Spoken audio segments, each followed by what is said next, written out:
My wife came back from that conference, glowing like she'd discovered the secret to happiness. New clothes, perfect makeup, humming around the house. I should have been happy for her, but something felt wrong. When the lab results came in, her glow instantly vanished. My name is Daniel Hutchinson. I'm 48 years old, and I've been running a chain of fast food franchises across 3 states for the past 15 years. Built it from nothing. Started with one little burger joint and worked my butt off until I had 27 locations. My wife Lorraine and I have 4 kids. Braden, who's 17, Kylie, who's 15, Colton, who's 12, and our baby girl Paisley, who just turned 9. At least, that's what I thought until everything fell apart. The thing about building a business from scratch is that it consumes you. 60-hour weeks become normal. Missing dinner becomes routine. Your wife starts handling more and more of the household stuff, and you start thinking she's just being supportive. You don't notice when she stops complaining about your long hours. You don't question why she's suddenly so understanding about weekend business trips. Lorraine had always been involved in the kids' school activities. PTA meetings, fundraisers, teacher conferences. She handled it all. So it made her feel useful while I was building our future. I was grateful, honestly. Having a partner who managed the home front meant I could focus on expansion without worrying about the kids or household drama. But there were signs I chose to ignore, like how she started dressing differently for those school meetings. Designer clothes instead of her usual jeans and sweaters. Professional makeup when she used to just throw on some lipstick. New perfume that smelled expensive. When I'd compliment her, she'd just smile and say she wanted to look nice for the other parents. Then there were the overnight conferences. Educational seminars for parent volunteers, she called them. Said they helped her be a better advocate for our kids' education. These events happened every few months, usually in nearby cities. She'd come back energized, talking about new programs and initiatives. I thought it was great that she'd found something she was passionate about. My dad, Harold, who's 72 and still sharp as a tack, tried to warn me once. He'd been around the block a few times, married to my mother for 45 years before she passed. We were having beers on his back porch last summer when he brought it up. "Danny," Harold said, using the name only he still called me. "You paying attention to what's happening at home?" I told him everything was fine, that Lorraine was just really involved with the kids' school. He gave me that look, the one that said I was being naive. "Son, I've seen a lot of marriages in my time. When a woman starts changing how she looks and where she goes without her husband, there's usually a reason." I brushed him off, told him he was being old-fashioned, that modern marriages worked differently. Women had their own interests and activities. I was actually proud that Lorraine had found her own thing instead of just waiting around for me to come home from work. Now I realized my dad wasn't being paranoid. He was being protective. Eugene Brennan, his old fishing buddy and poker partner, had been acting strange too, canceling their regular Wednesday night games, making excuses about family obligations. Dad probably put 2 and 2 together long before I did. The kids seemed happy enough. Braden was doing well in his senior year, already talking about college applications. Kylie was involved in drama club and always had friends over. The younger 2 were typical kids, homeware battles and video game negotiations. Our house felt normal, functional even. But normal was an illusion I'd built around myself. While I was counting profits and planning new locations, my world was rotting from the inside out. And the woman I trusted most in the world was the one holding the match. The weekend Lorraine went to her Regional Education Excellence Conference in Indianapolis should have been my first real wake-up call. She'd been talking about this event for weeks, saying it was a 3-day intensive workshop for parent advocates. Big opportunity to network with education professionals from across the Midwest. Friday morning, she was up early, humming while she packed. I remember thinking she seemed more excited than usual for a school-related trip. Her suitcase was carefully organized, new outfits I'd never seen, expensive lingerie that definitely wasn't for sleeping alone in a hotel room. When I commented on the fancy clothes, Lorraine just laughed it off. "I want to make a good impression, Danny," she said, applying more makeup than she wore to most formal events. "These conferences are about building professional relationships." She kissed me goodbye and promised to call when she got settled. Then she was gone, leaving me with the kids for the weekend. Nothing unusual there. I'd handled solo parent duty plenty of times before. But Sunday evening when she returned, something was different.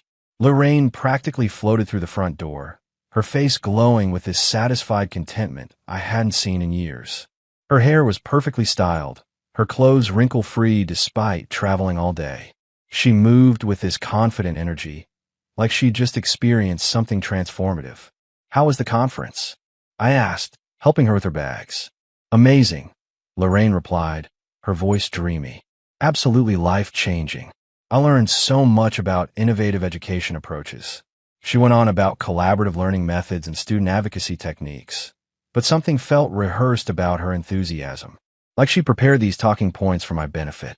The details were vague, generic education buzzwords without the specific passion she usually showed for school-related topics. That night, she was different in bed too, more affectionate than she'd been in months, initiating intimacy with an enthusiasm that caught me off guard. Afterward, lying in the dark, I tried to convince myself that the conference had simply reinvigorated her passion for education and family life. But deep down, something felt wrong. The expensive new clothes, the professional makeup, the satisfied glow, none of it quite added up to a weekend spent in conference rooms listening to education presentations. I pushed the doubts aside, telling myself I was being paranoid. My wife had found something that energized her, and I should be grateful instead of suspicious. If only I trusted my instincts instead of my hopes. 3 weeks after that Indianapolis conference, I made a decision that would change everything. The nagging feeling in my gut wouldn't go away, and my dad's warnings kept echoing in my head. So I called a guy Wesley knew, a private investigator named Rick Sullivan, who specialized in domestic cases. "I feel like an idiot even calling," I told Sullivan during our first meeting at a diner outside town. "Trust your instincts," Sullivan replied, sliding a contract across the table. "Most guys who call me already know the truth. They just need proof." I hired him on a Thursday. By the following Tuesday, Sullivan called with preliminary findings that made my blood run cold. "Your wife's been meeting with 2 different men regularly," he said over the phone. "One's a teacher at your daughter's school, Trevor Kane. The other's an older gentleman named Eugene Brennan." Eugene, my dad's poker buddy. The man who'd been like an uncle to my kids, who'd attended every birthday party and family barbecue for the past 20 years. "Are you certain about Eugene?" I asked, hoping Sullivan had made some mistake. "Positive identification. Hotel security footage shows them checking in together last month. Same weekend your wife told you she was at that conference in Fort Wayne." The betrayal hit me like a freight train. It wasn't just my wife lying to me. It was a man I trusted completely, someone my father considered his closest friend. Eugene had sat at our dinner table, played with my children, looked me in the eye while hiding this massive deception. Sullivan continued his report. "The teacher situation appears more recent. Coffee meetings that turn into extended afternoon visits to his apartment. Your wife's car's been spotted there multiple times during school hours." I felt sick. Trevor Kane taught at Kylie's high school. He'd been her English teacher last year, someone we trusted with our daughter's education. The professional relationship I'd thought was about Kylie's academic success was apparently something much more personal. "How long?" I managed to ask. "Based on what I've documented, the relationship with Kane started about 8 months ago. The older gentleman, that goes back much further, possibly years." Years. While I've been building my business empire, working 60-hour weeks to provide for my family, my wife had been building relationships with other men. The conferences, the school meetings, the overnight trips, all elaborate cover stories for her affairs. "I need more evidence," I told Sullivan. "Concrete proof that will hold up in divorce court." "Already working on it," he replied. "But Mr. Hutchinson, you should prepare yourself. Based on what I've seen so far, this situation is more complicated than you might think." I hung up the phone and sat in my office for a long time, staring at the family photo on my desk. 4 smiling children who had no idea their world was about to collapse. A wife whose smile now looked like a mask hiding decades of lies. That night, I couldn't even look at Lorraine during dinner. Every word she spoke, every laugh she shared with the kids, felt like another knife in my back. 2 months after hiring Sullivan, I had enough evidence to destroy Lorraine's carefully constructed lies. But before I confronted her, I needed one more piece of the puzzle: the truth about my children's paternity. DNA testing used to be complicated, but these days you can order a discrete kit online. I collected samples from all 4 kids during routine opportunities: Braden's water glass, hair from Kylie's brush, Colton's toothbrush, Paisley's juice box. Simple, undetectable, and completely legal since I was their legal father. The results arrived on a Tuesday morning. I opened the envelope in my office, hands shaking as I read the genetic analysis report. Colton and Paisley were definitively mine. But Braden and Kylie, the two children I had raised for 17 and 15 years respectively, showed no genetic relationship to me whatsoever. I had to read the report 3 times before the reality sank in. 2 of my children weren't mine. Braden, who looked just like Eugene Brennan when you really studied his features. Kylie, whose artistic talents I'd always attributed to Lorraine's side of the family. The timeline made horrific sense. Braden was born 18 years ago, right around the time Eugene's marriage fell apart, and he started spending more time at our house. Kylie's birth coincided with when Lorraine became heavily involved in school activities and began developing professional relationships with teachers. That evening, I sat Lorraine down in our living room after the younger kids were in bed. Braden and Kylie were upstairs doing homework, unaware that their entire world was about to change. "We need to talk," I said, placing the DNA results on the coffee table between us. Lorraine's face went white as she read the document. The confident glow she'd been carrying for months vanished instantly, replaced by raw panic. "Danny, I can explain," she started, but I held up my hand. "No more lies, Lorraine," I said firmly. "I know about Eugene. I know about Trevor Kane. I know about the hotels, the fake conferences, all of it." She opened her mouth, then closed it, realizing that her usual manipulation tactics wouldn't work this time. For the first time in our marriage, I had all the cards. "The question now," I continued, keeping my voice steady and controlled, "is whether you're going to tell our children the truth, or if I am." Lorraine began crying, not the gentle tears of remorse, but the desperate sobs of someone who'd been caught and knew there was no way out. "Please don't destroy our family," she whispered.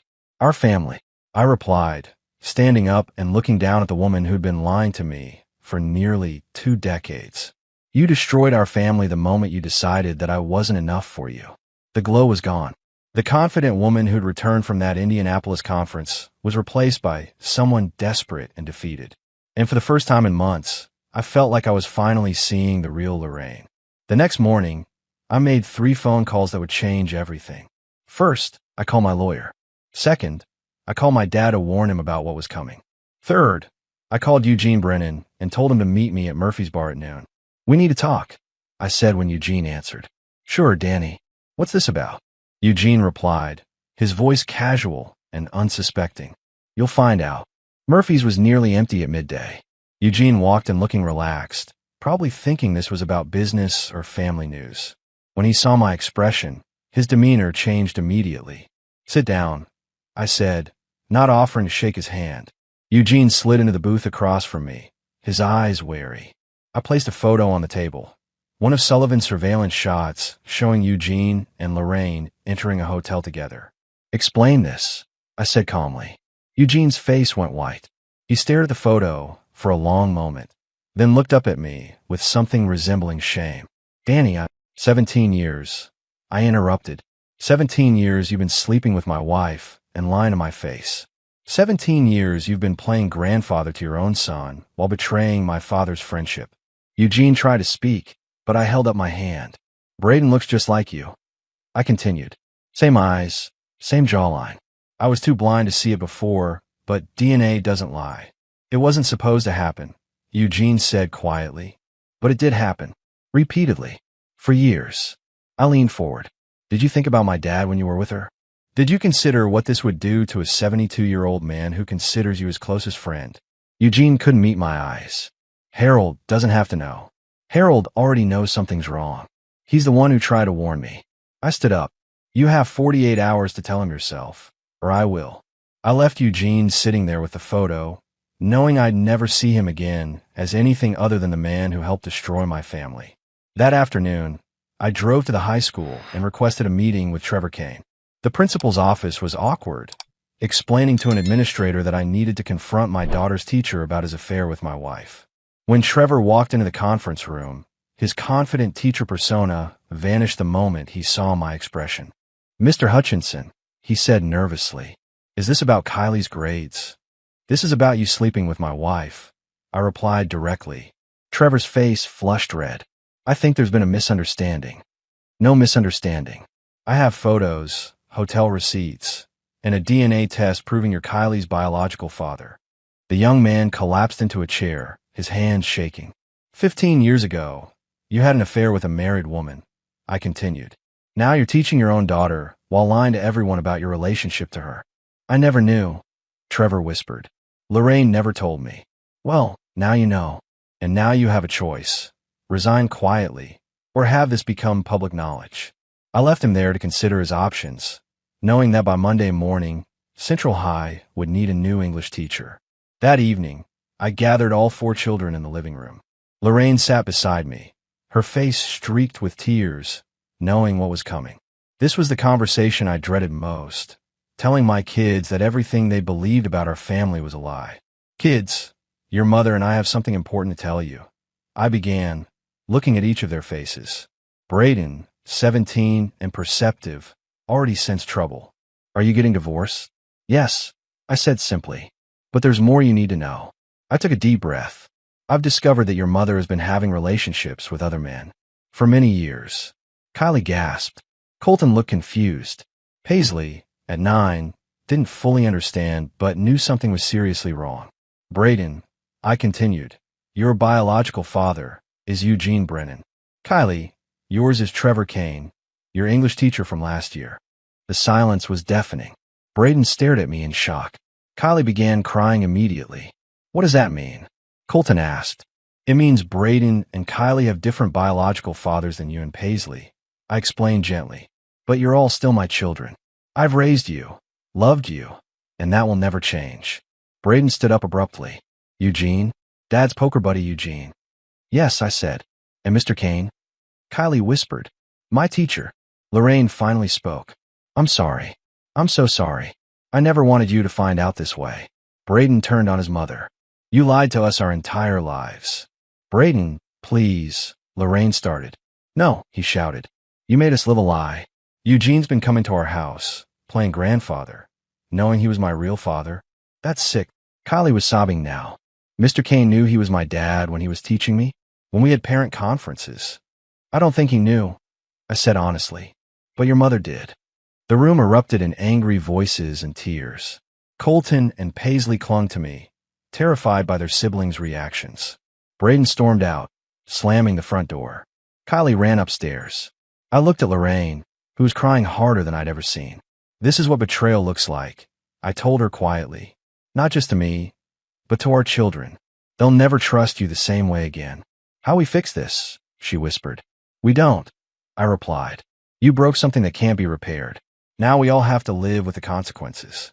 That night, I found Braden sitting on the front porch. I sat beside him without speaking. Am I still your son? He asked finally. You're absolutely my son, I said firmly. DNA doesn't change 17 years of being your father. Eugene donated genetic material, but I raised you. I'm your dad. Braden nodded, tears in his eyes. What happens now? Now we figure out how to move forward as a family, even though everything's changed. It would take time, therapy, and a lot of difficult conversations. But my children needed to know that despite their mother's lies, they still had one parent they could trust completely. The hardest conversation of my life was telling my father about Eugene's betrayal. Harold Hutchinson had trusted Eugene Brennan for 50 years, through Vietnam, failed businesses, deaths of spouses, and raising families. Breaking that trust would destroy more than just their friendship. I drove to Dad's house Sunday morning, finding him in his workshop restoring an old radio. He looked up when I entered, immediately sensing something was wrong. Danny, you look like hell, Harold said, setting down his tools. Dad, we need to talk about Eugene, I said, closing the workshop door behind me. Harold's face darkened.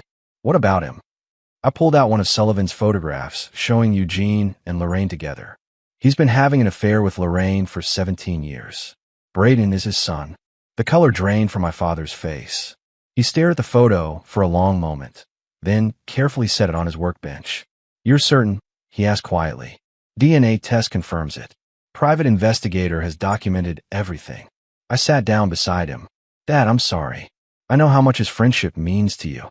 Harold was silent for several minutes, processing the magnitude of the betrayal. Finally, he spoke.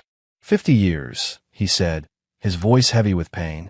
Through war, marriages, divorces, raising kids. I trusted him with everything. I know. Braden calls him Grandpa Gene, Harold continued, anger creeping into his voice. My grandson. Except he's not my grandson, is he? He's Eugene's boy.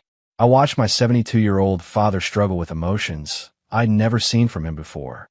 Harold Hutchinson was a tough man who'd survived combat and built a successful life through sheer determination.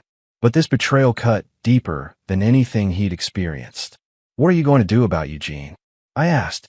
Harold stood up slowly, his jaw set with cold determination. I'm going to visit him. Tonight. Dad, maybe you should wait. No, Harold said firmly. Eugene Brennan destroyed my son's marriage, lied to my face for 17 years, and let me treat his biological son like my grandson while knowing the truth. He's going to answer for that. That evening, Dad called me from Eugene's house. It's done, Harold said simply. Told him exactly what I thought of him. 50 years of friendship gone. He tried to apologize, make excuses. I told him he was dead to me. How did he react? Like a coward. Dad replied with disgust. Kept saying it just happened, that he never meant to hurt anyone. I told him he was a liar and a backstabber, and if I ever see him again, we'll have problems. The next day, Eugene called me. Danny, I need to talk to you about Braden, he said. No, I replied firmly. You don't get to have a relationship with him now. You gave up that right when you chose to lie for 17 years. But he's my son. He's my son, I interrupted. You were just a sperm donor who happened to be around for birthdays and baseball games. If you try to contact him directly, we'll have legal problems you won't like. Eugene's betrayal had cost him everything. His best friend, his relationship with Braden, and any respect our community had for him. That was justice enough for me. My lawyer, Jennifer Walsh, was a shark in a business suit who specialized in high-asset divorces. When I laid out the evidence of Lorraine's affairs and the paternity results, her eyes lit up like Christmas morning. This is the strongest case I've seen in 20 years, Jennifer said, reviewing Sullivan's documentation. Your wife committed adultery with multiple partners over decades. The paternity fraud alone gives us massive leverage. What are my options? I asked. Complete asset protection. Business interests, real estate, retirement accounts. We can shield everything. The adultery and paternity fraud constitute abandonment of marital responsibilities. Lorraine hired her own attorney, but they were fighting an uphill battle. The evidence was overwhelming, and her lawyer knew it. During our first mediation session, Lorraine's attorney tried to negotiate. My client is willing to accept a modest settlement in exchange for shared custody, he said. Jennifer laughed. Your client committed serial adultery and paternity fraud. She's lucky Mr. Hutchinson isn't pursuing criminal charges for fraud. What do you want? Lorraine asked me directly, ignoring the lawyers. Full custody of Colton and Paisley, I said. You can have supervised visitation. The restaurant business stays entirely mine. You get the house and your car, nothing else. That's not fair, Lorraine protested.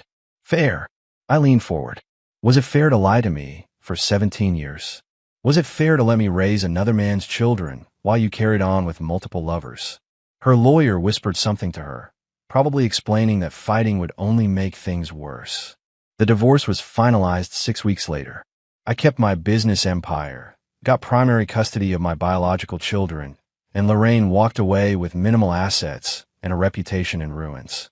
Braden surprised me by choosing to live with me instead of his mother. You're the only father I've ever known, he said. I don't care about DNA. You raised me, taught me right from wrong. That makes you my dad. Kylie made the same choice. Mr. Kane might be my biological father, but he's a stranger. You're my real dad. We moved into a new house across town, a fresh start without the memories of Lorraine's lies. It was smaller than our old place, but it felt honest. The kids were in therapy, learning to process their mother's betrayal and the complicated truth about their parentage. But they were resilient, and having one parent they could trust completely made all the difference. 6 months after the divorce, I ran into Trevor Kane at a grocery store. He'd resigned from teaching and was working at a bookstore downtown. Danny, he said nervously, how is Kylie doing? She's fine, I replied coldly. She's my daughter, and she's doing well. I've been thinking about her a lot. Maybe someday. No, I interrupted. You gave up any claim to her when you slept with a married woman. Stay away from my family. Trevor nodded and walked away. He understood that some bridges, once burned, can never be rebuilt. That night, Kylie asked me about the encounter. He wanted to know how you were doing. I told her honestly. Do you think he really cares? She asked. I think he feels guilty, I replied. But feeling guilty and being a father are two different things. You have the father you need right here. She hugged me tight, and I knew we were going to be okay. 2 years after the divorce, life had settled into a rhythm I never expected to appreciate. My restaurant empire was thriving. 3 new locations opened, and I promoted Wesley to regional manager. The business success felt different now, more meaningful because I was building it for the right reasons. The kids were healing.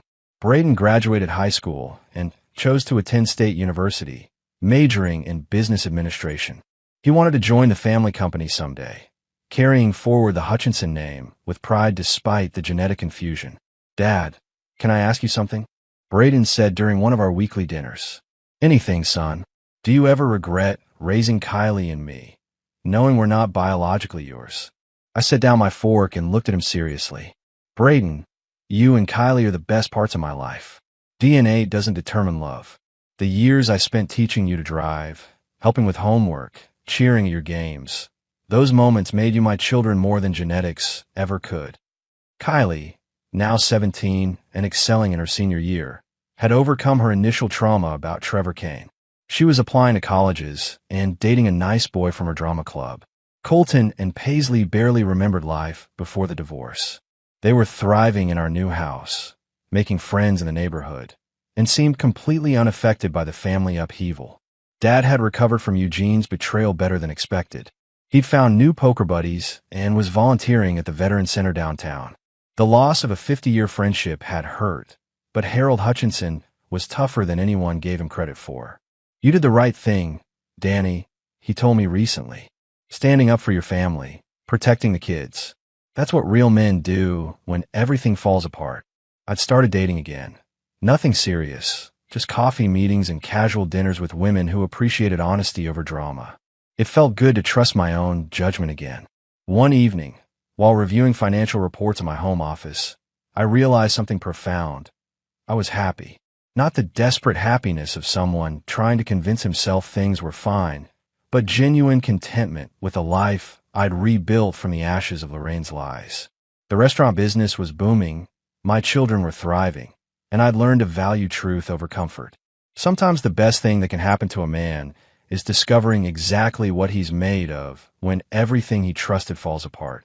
5 years have passed since that weekend, when Lorraine came back from Indianapolis glowing with satisfaction, only to watch her carefully constructed lies crumble when the lab results exposed everything. Looking back now, I can honestly say that discovering the truth was the best thing that ever happened to me. My restaurant empire spans 6 states now, 38 locations generating millions in annual revenue. But more importantly, it's become a family legacy. Braden graduated college and joined the company as operations manager. His work ethic and integrity prove that character matters more than genetics. Kylie finished her sophomore year at Northwestern, studying journalism. She wants to be an investigative reporter, inspired by watching her father uncover the truth when others preferred comfortable lies. She calls me every Sunday, without fail. Colton, now 17, is the star pitcher on his high school baseball team with college scouts already calling. Paisley, 14, inherited my business sense and runs a successful pet sitting operation in the neighborhood. Dad passed away peacefully last year at 77. His final words to me were, "You raised good kids, Danny. I'm proud of the man you became." Harold Hutchinson never reconciled with Eugene, and I respected that choice completely. I married Sarah 2 years ago, a veterinarian who'd been divorced herself and understood the value of building relationships on honesty rather than illusion. She loves my children as her own, and they adore her genuine warmth. Lorraine remarried some businessman from another state. I hear she's struggling financially and has limited contact with any of the kids. Braden and Kylie see her occasionally, but they've made peace with having one parent who prioritizes truth over convenience.